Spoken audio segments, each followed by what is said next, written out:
Bonjour, bienvenue à tous sur ce nouveau tuto concernant Bubbleplan. Aujourd'hui, on va s'intéresser à quelque chose d'ultra basique qui est la création d'un nouveau planning.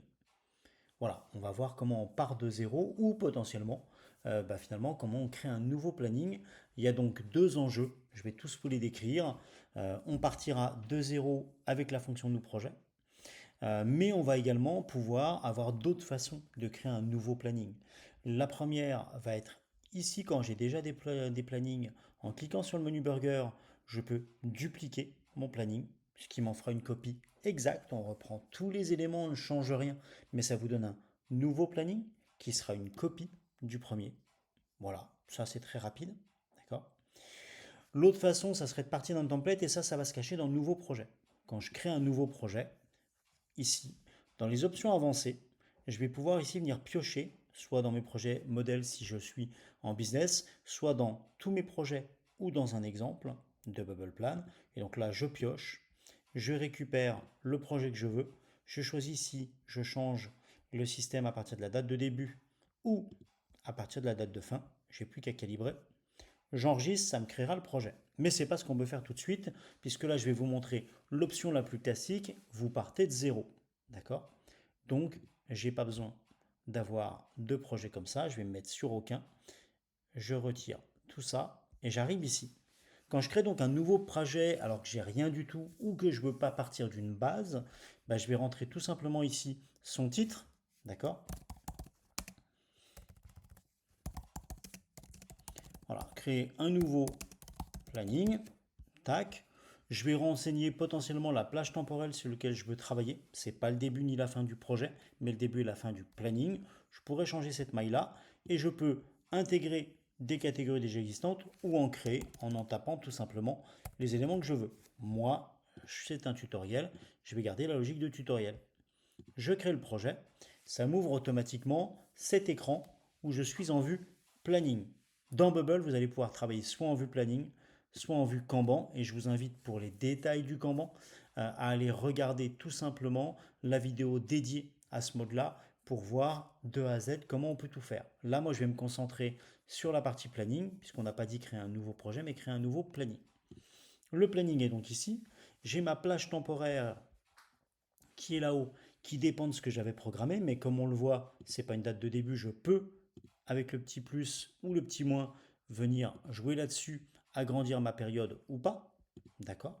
Donc je clique sur la partie haute, c'est la maille temporelle du haut qui est prise en compte. Si c'est sur la partie grise, c'est justement la zone qu'on voit en dessous.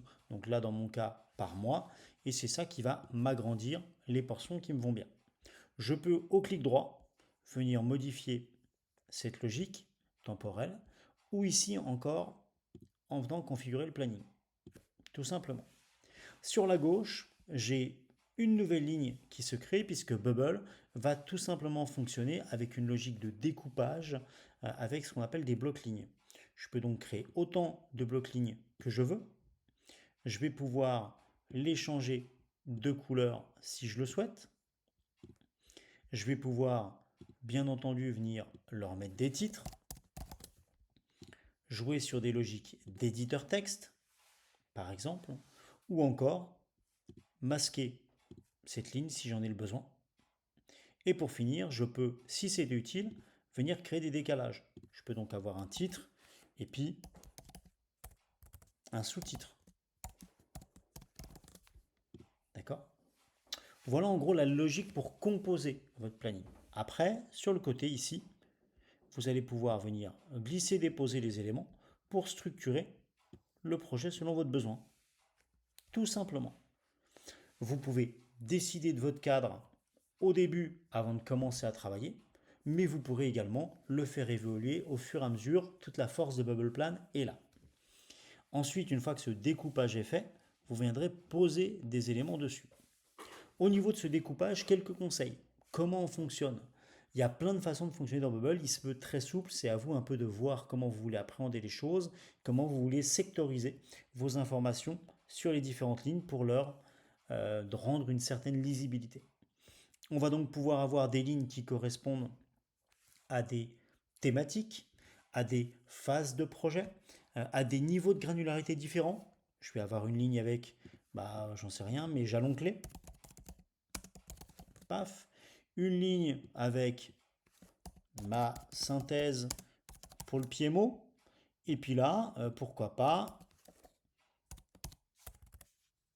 une phase A. Et ici, une phase B, par exemple. Mais je pourrais tout à fait être dans un type de métier un peu différent, où mon objectif, il est de travailler, je vais supprimer cette ligne-là, de travailler différemment. Et donc là, je vais venir me faire un canal de communication, parce que je suis une équipe de com. Voilà. Et donc toutes les lignes vont être un canal différent de communication. C'est un exemple, hein, bien sûr, ce que je vous donne là. Et donc là, ça peut être finalement le digital.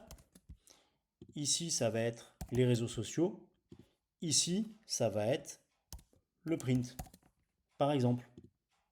Chacun fait ce qu'il veut. Donc, du niveau de granularité, des phases projet, des canaux de communication, des thématiques, mais certains peuvent aussi décider de découper les choses par service pour donner un angle de visibilité un peu particulier. Je vais donc peut-être ici avoir le service administratif, ici les opérations et ici encore la com. Pourquoi? Parce que ça va me permettre sur mes différentes lignes de placer les éléments qui correspondent à chacun.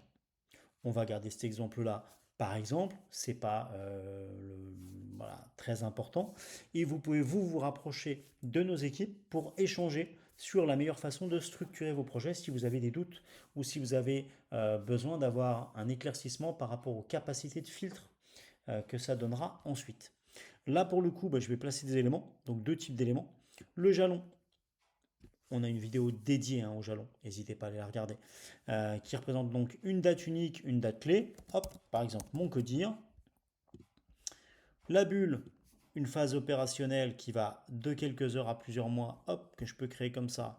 Et souvent, c'est une phase, c'est une mission, c'est une opération. On fait un peu ce qu'on veut, d'accord? À savoir que, sauf si vous êtes en business ou en enterprise, dans la logique, la bulle porte tous les éléments de gestion de projet, ce qui n'est pas le cas du jalon. Je vais pouvoir, dans une bulle, par exemple, avoir un sous-niveau et donc créer des actions dedans, case à cocher. Tac. On ne va pas rentrer dans le détail, ce n'est pas l'objectif aujourd'hui de ce tuto-là. On a des tutos spécifiques pour chaque fonctionnalité. Voilà. Mais donc, j'ai pas ça dans la partie jalon, sauf si je l'ai mis dans la configuration quand je suis en enterprise ou en business. Je place tous mes éléments un peu partout. Et comme vous l'avez compris, je vais pouvoir vraiment avancer par itération, tranquillement. Je pose un élément, un deuxième, un qui suit. Voilà, je restructure ensuite mon planning, je fais évoluer. Je vais même pouvoir après, vous irez le voir ensemble, connecter des éléments pour pouvoir avoir des décalages, des choses comme ça.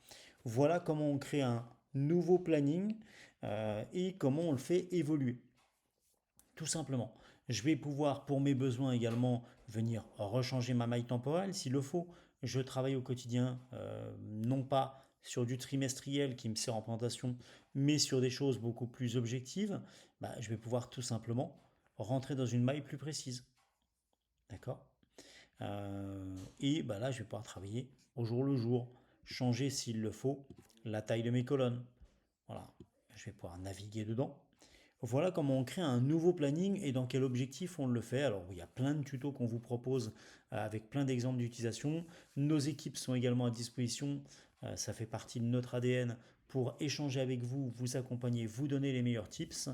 Voilà, donc j'espère que cette notion de création d'un nouveau planning et pas d'un nouveau Kanban, attention, ça vous irez le voir dans l'autre tuto, vous a été utile. C'est une des fonctionnalités les plus basiques. Vous voyez que ça va très vite à faire. On peut poser premièrement ses idées et les enrichir ensuite. Donc n'hésitez pas à en créer un, à le faire évoluer. Vous passez 3-4 minutes pour poser vos éléments, vous voyez ça fonctionne, vous les redispatchez. Voilà. J'espère donc que la création d'un nouveau planning vous aura été utile. Moi, je vous dis à très bientôt dans un prochain tuto et je vous souhaite une bonne découverte de Bubble Plan pour ceux qui sont sur leur premier pas et qui écoutaient cette vidéo dans ce but-là. À très bientôt. Au revoir.